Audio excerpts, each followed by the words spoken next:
Welcome to the channel for the first time viewers. Welcome back from my existing subscribers. Today we're going to talk about the new 7800 and 7700 XT that was just announced by AMD. I am not at the house right now, so we're just going to kind of be chilling making this video. I do have my computer, so I'll try to get you some background footage as well throughout this video. But this video is going to be more or less answering the question, which is the title, did AMD really win over the gamers with this launch? So first, we're going to start with, I've taken a look at Reddit and some other places. Some other YouTubers have already made videos. I mean, this is over 24 hours old now. So some people have already made videos about their perceptions and how they received the announcement. So for those of you that don't know, the 7800 XT, the 7700 XT, which are the two really it was the previous high-end and mid-range card. But they're positioned this generation from the 6000 series to the 7000 series on AMD. They're positioned this generation to be the mid-range options for the users, right? So price-wise, I don't see too much wrong with it. I mean, we were praising that the 6800 XT was only $500, $550 just a couple weeks ago. So the fact that it's coming out at $500 MSRP for the founders or the reference model is not bad. But let's talk about, what I saw. Some people are saying, this announcement is a little bit of smoke and mirrors. Some people are saying this announcement has cause for some positivity or some cautious optimism, which I tend to agree more with that second piece. AMD does, I will say they do a good job of marketing, but they definitely have been known to market and not really deliver the same results that people expected. So maybe overhyping a product, specifically when you think about FSR 3, which we'll talk about later in the video. So the perception is mixed, but not so much mixed good and bad. It's kind of like in the middle or potential good, which is always a good thing. So now let's talk about, my thoughts personally on the 7800 XT. It's just now more clear that the 7900 XT really should have been named the 7800 XT, not this card. So for the namesake purposes, it's a misalignment when it comes to performances, right? Other than that, I think this card is net good, right? I think it could be something where if you're looking to build something, the drivers are more mature, so that's not bad. I was looking at the CU count, so the compute units on a 6800 XT was 72, but on the 7800 XT it actually went down. So it went down from 72 on the 6800 XT down to 60. So to me, it's not a red flag, but it's a yellow flag. So you really got to pay attention to the performance across all types of games. So rasterization, is it going to be the same because it's got less compute units? Are they more powerful? We'll have to see. My guess is that the rasterization is not going to be anything spectacular. We already saw with the 7900 that it's a step below the 70 or what is it? It's a step below the 6950 XT, I believe. No, it's a step below or a step above. It's right in that same ballpark. So obviously this isn't going to be that same performance. So we'll have to just wait to see what the independent reviewers come back with, and that's going to be like Gamers Nexus. I don't think I'm going to pick up one of these cards. It's just not. I'd rather wait till 14th gen Intel comes out or something more exciting versus these particular cards. I really don't see a purpose for them if you already have a high-end, NVIDIA card, or you have a high-end AMD card, or even if you have a 6800 XT, it's going to be a tough sell. Now, this is the kind of card that if you were in the market and you were about to make a purchase, but you've been dragging your feet, kind of waiting to see what the next generation has, and now all of a sudden this falls into your lap, and then the reviews come back and say, hey, the performance is actually better, even if it's 10% better, it's the same price that you would have paid, last week for a 6800 XT. So that's the point where I think it's fair. Now, if the board partners come in and this card really realistically on the 6th comes out and it's $700, $800, then at that point you're better off getting a 4070 Ti or just jumping straight into a 7900 XT or a 7900 XTX. So that's just my thoughts on that, right? So it's a very finite amount of space that the 7800 XT, that's too many numbers, 7800 XT is working with, and it'll be very easy for them to kind of skip past that and end up in another territory. Now that's specifically for the partner cards. This now let's talk about the 7700 XT. I think that card is going to be fantastic. Not at launch though. I think it's going to be like the 7900 XT, where it was priced so closely. It was $100 less than the XTX and like 20% less performance in certain situations, like 5% in other situations. It was crazy at launch, but that was mainly the drivers. So we've seen performance kind of level out on that card, and prices really came down on that one. So I for one have seen them on Marketplace. So I like to look on Marketplace just to see what's going on in the used market. But I've seen it on Marketplace, and it was about 600. It was like a month old. The good thing about these cards too is that they haven't been mined on, right? So that's the other thing about the last generation cards is when you buy them used, you're just hoping that somebody didn't mine on them. If somebody was able to get NVIDIA cards, those were the ones that they would prefer. But there were still some people that were mining on AMD cards. So mining is not really a thing. It still exists for certain currencies, but realistically, once Bitcoin and Ethereum kind of went by the wayside and started crashing, the whole GPU space was changed, and it hasn't really gone back, thank God.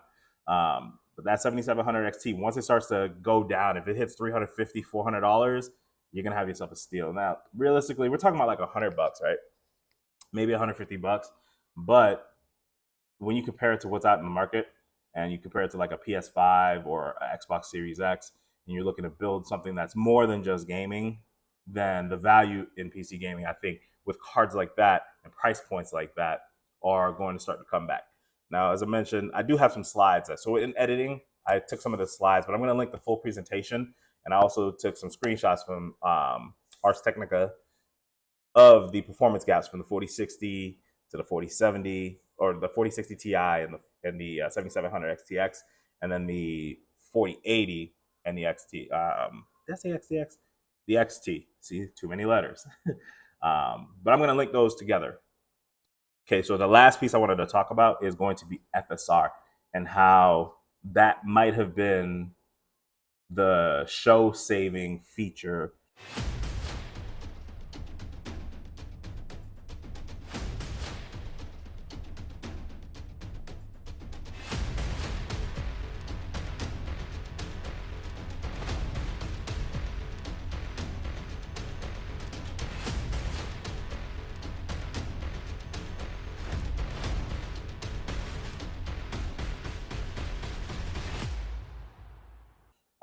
That was announced. So FSR 3 is going to have AMD's obviously better reconstruction, right? So the FSR quality is going to look a lot better, and it's going to have that frame generation, but it's going to do it on the driver level. And the amount of cards that are supported, now it supports the RX 5000, but it's saying it recommends like a 6000. And some of the features are kind of weird and obscure. Daniel Owens made a really good video about it, of kind of like what you weren't told. But overall, I think FSR 3 is going to be clutch. And if it looks decent, even if it looks like, DLSS today, not 3.5, I think we'll have a winner in our hands as far as that goes. We already see that consoles and a lot of non-AMD, well, all non-AMD cards are supported, right? For regular FSR, like FSR 1 and FSR 2, which has already given cards like the 1080 Ti, the 2080. So really, any of the any of the scraps that NVIDIA decided they didn't want to support have been able to take advantage of some of this upscaling technology for some of these games that have upscaling in mind. So it's only going to get better as far as that goes. So I'm excited to see how that rolls out, how it actually performs. And it's the slides that I have are a little bit misleading. So if you look at it, it shows like from 30 to like 100 something FPS. But realistically, that's using like ultra performance or the highest performance version of FSR.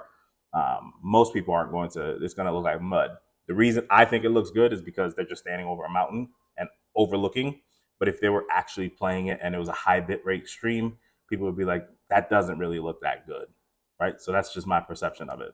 And I can't remember the name of it, but they also announced a native anti-aliasing option using FSR. So It's not necessarily upscaling, so it's not rendering at, you know, 1080p and then upscaling it, or 720p and then upscaling. It's at the native resolution, but instead of TAA, it's using that, which I think that also could have a good impact.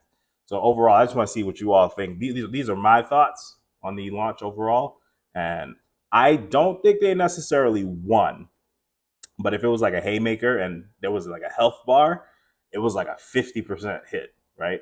So I think they hit them with by them I mean Nvidia. I think they hit them with a good response to this lack of sales and lack of market share. Um, to be clear, I don't think that they should lock down their technology, but I can tell you from a business standpoint, making it available across all platforms, it's twofold. They're getting more adoption, right? So maybe that's the long play. In like 5 to 10 years, everybody knows how to use FSR. Everybody knows how to use the AMD software because it's been available and it's been around for so long. So that may be the long play. But in the short and the medium, I feel like people are just going to say, well, I like NVIDIA for creativity and blah, blah, blah, blah, blah. And I can still get this feature. So I'm just going to rock with NVIDIA. So they're kind of doing some work for NVIDIA. But again, in the long term, as developers continue to, produce these new games, I think that it'll be interesting to see where all the chips fall, because it doesn't look like NVIDIA has any. They don't care to put DLSS on any other hardware, right? It's kind of like, hey, all the chips are for me, and you can go get your own chips, right? Whereas like AMD is like, well, I don't have bigger table, but here's some of my chips. Feel free to make it better, use it if you'd like. And as for their own customer base, they've already been getting all these updates all along. So again, that's just my overall thoughts on it. And yeah, still some stuff we need to see. Nothing is final. I wouldn't get too like super excited because, like I said, in practice, the settings that they use could look like dog water when you go to actually play a game. But if you're standing still, think about their is it Radeon Chill? Right, it's either Radeon Chill or Radeon Boost. It might be Boost. I think Chill just capture FPS. But Radeon Boost, when you're standing still, I remember playing Borderlands. It was something that they had. It was a different name, right? But it's essentially like the same thing. What it did was lower the render resolution, so you got more FPS.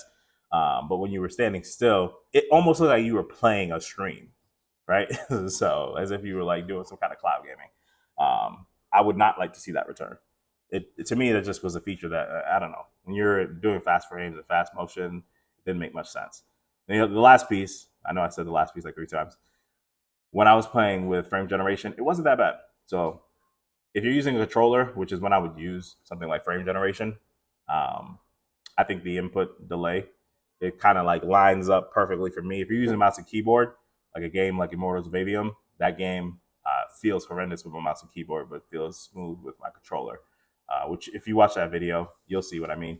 But yeah, I think if it's something like that, then you're going to be able to essentially just play the story games, get more frames. Because right now it doesn't look like they care about performance. They're like crippling 4090s just because. So with that, I'm gonna cut out. Catch you on the flip. Be easy.